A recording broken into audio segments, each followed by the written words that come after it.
Bonjour et bienvenue dans un nouvel épisode de Comics Code, un épisode dans lequel on va parler du Pingouin, la nouvelle série de Tom King et Raphaël de la Torre. Est-ce qu'il est besoin de présenter le Pingouin ? C'est un des plus anciens et des plus célèbres adversaires de Batman, qui est apparu au début des années 40 et qui a eu les faveurs du grand écran. Il était en particulier interprété par Danny DeVito dans le deuxième Batman de Tim Burton, et puis plus récemment par Colin Farrell dans le Batman de Matt Reeves. Colin Farrell qui va au passage reprendre le rôle dans la série consacrée au personnage, et dont la diffusion débutera aux États-Unis sur HBO le mois prochain.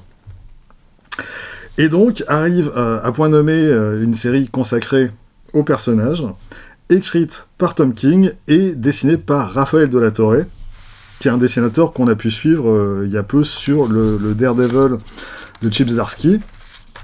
Et donc, le premier tome de cette série consacrée au Pingouin vient de paraître chez Urban Comics. Ce premier tome, il contient les 5 premiers numéros de la série, plus le numéro 0, sur lequel je vais revenir dans 30 secondes.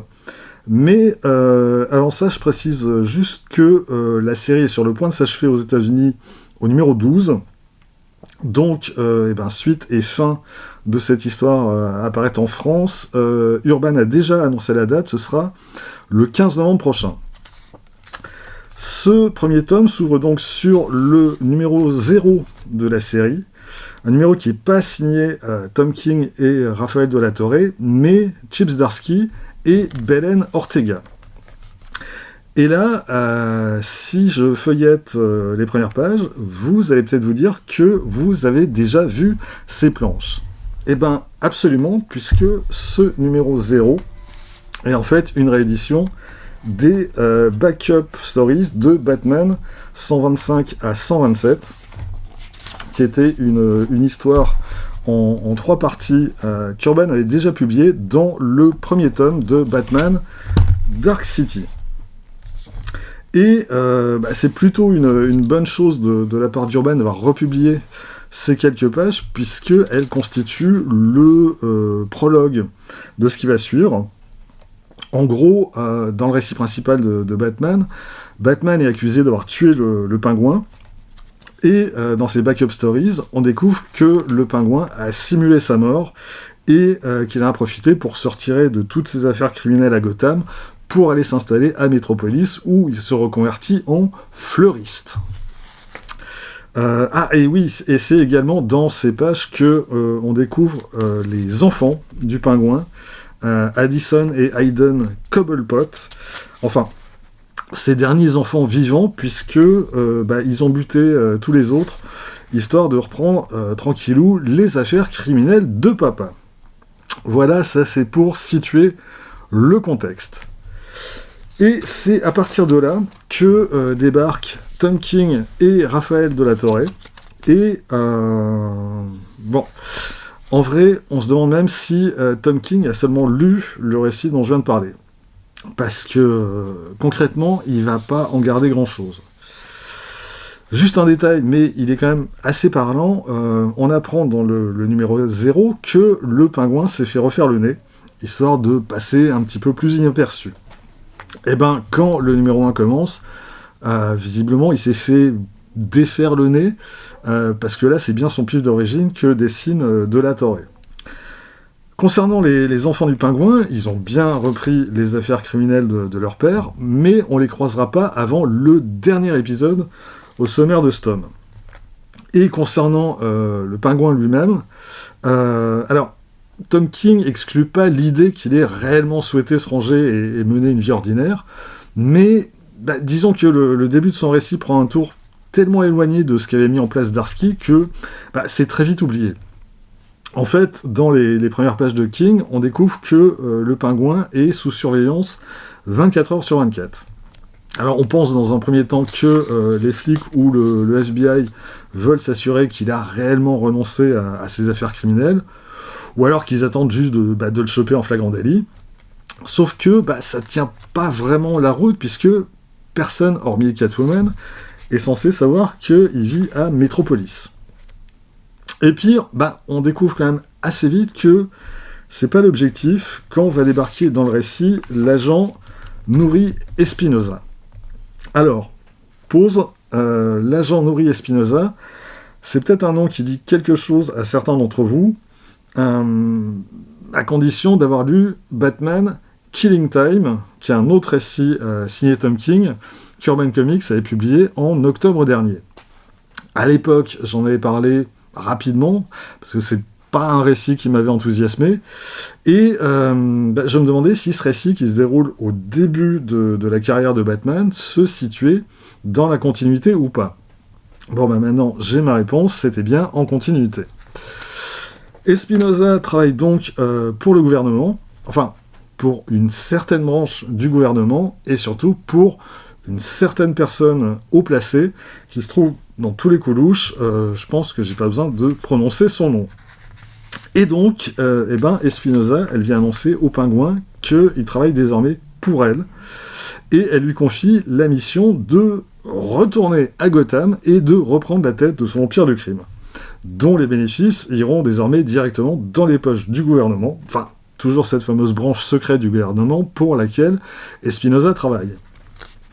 Et à partir de là, on va suivre les préparatifs du Pingouin pour reprendre le pouvoir à Gotham City, et ça donne quelque chose de... C'est simple, c'est carré, c'est efficace, et ça fonctionne. J'ai parlé de l'agent Espinosa à l'instant. Il y a un autre personnage créé par Tom King dans Batman Killing Time qui va tenir un rôle majeur dans cette histoire, c'est Led, qui est ce tueur à gages octogénaire qui a réussi à mettre Batman minable dans la présente série, et qu'on retrouve donc ici. Il a désormais plus de 90 ans, et disons que non, ça va, il se maintient en forme. Tom King va aussi utiliser des personnages qui sont pas de lui, plutôt des seconds, voire des troisièmes couteaux de l'univers d'ici. Il y a d'abord une ancienne équipe de super-héros qui travaillait autrefois pour le gouvernement américain. C'est des personnages qu'on pourrait classer dans la catégorie patriotes fanatiques, et qui sont apparus au milieu des années 80 dans les pages des Outsiders. Et puis, il y a un vilain qui, lui, est apparu dans les pages de Batman au milieu des années 70, qu'on a revu quelques fois par la suite, mais j'ai pas le souvenir de l'avoir croisé très souvent. Et sur tous ces personnages, Tom King reprend les grands traits de leur personnalité, et il en propose une version modernisée, et, comme toujours avec lui, assez personnelle. Et j'ai souvent un problème avec le peu de respect que Tom King affiche pour le travail de ses prédécesseurs.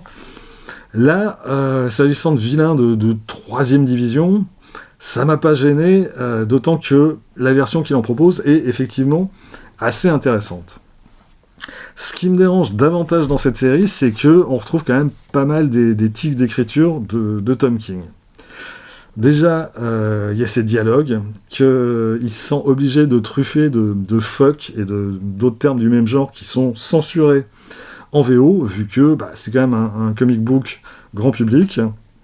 Et c'est tellement fréquent et systématique que ça en devient ridicule. C'est même pénible à lire, et puis surtout, je trouve ça totalement immature de la part de King. Par contre, là où ça devient amusant, c'est que en VF, le traducteur Yann Graff a laissé les termes en question censurés, comme en VO, ok. Par contre, à un moment, le Pingouin se fait traiter de couille molle, en toutes lettres. Alors, je suis allé voir la VO, en VO, l'expression c'est cooing cuck, qui n'est pas du tout une expression grossière.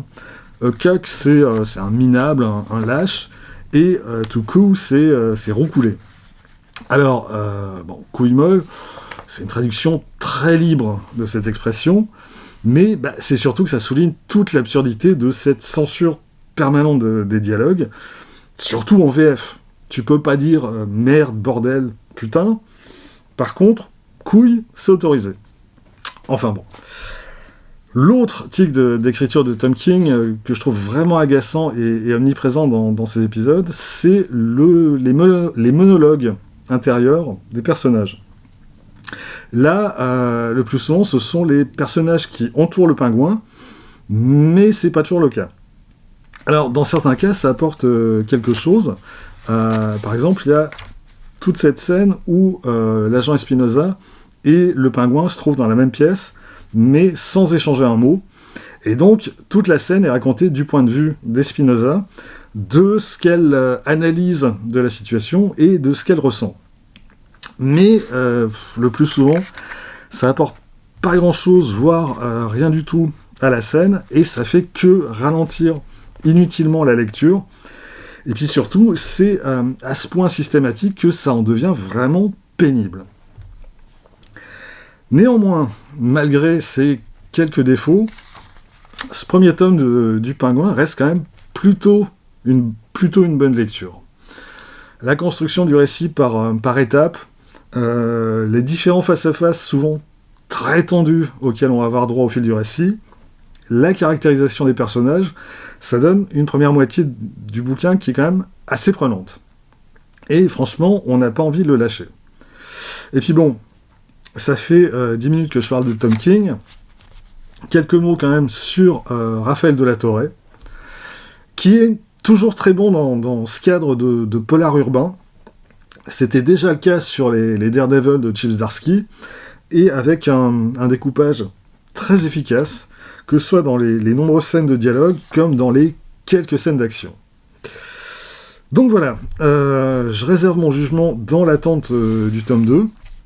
Comme toujours, avec Tom King, on n'est jamais à l'abri d'un twist à la con de dernière minute, mais pour l'instant, malgré les quelques réserves que j'ai mentionnées, ça mérite d'être lu. Donc, rendez-vous est pris pour novembre prochain. Ce premier tome du Pingouin est donc sorti, bien évidemment, chez Urban Comics, traduit, comme je le disais tout à l'heure, par Yann Graff. L'album fait 160 pages, au format 17 par 26 cm, et il est au prix de 18 €. Voilà, c'est tout pour aujourd'hui. Rendez-vous très vite pour la suite. D'ici là, vous pouvez vous abonner à cette chaîne, laisser un commentaire, partager cette vidéo sur les réseaux sociaux. Vous pouvez également retrouver les aventures de Quack Kent et de Bad Quack sur Instagram et avoir ainsi un aperçu du thème des prochaines vidéos. Et surtout, lire des comics. Soyez sages et à bientôt.